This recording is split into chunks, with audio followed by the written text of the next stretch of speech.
Short video. तो आज हम खाने वाले सुबह सुबह चाउमीन।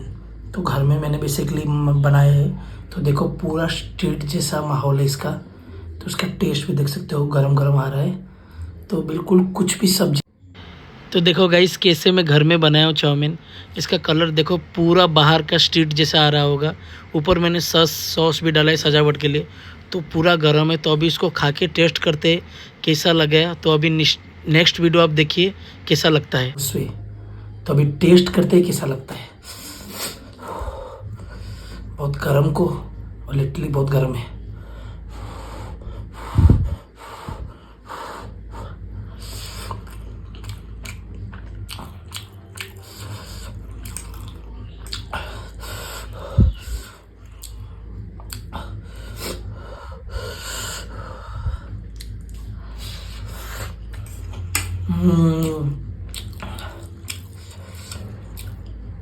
तो आप भी घर में बना सकते हैं। कुछ भी सब्जी नहीं चाहिए, सिर्फ शिमला मिर्च और प्याज से आप बना सकते हैं।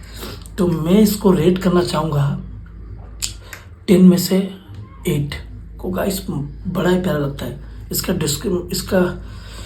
डिस्क्रिप्शन आपको मिल जाएगा कैसे बनाना है। तो प्लीज़ ज़रूर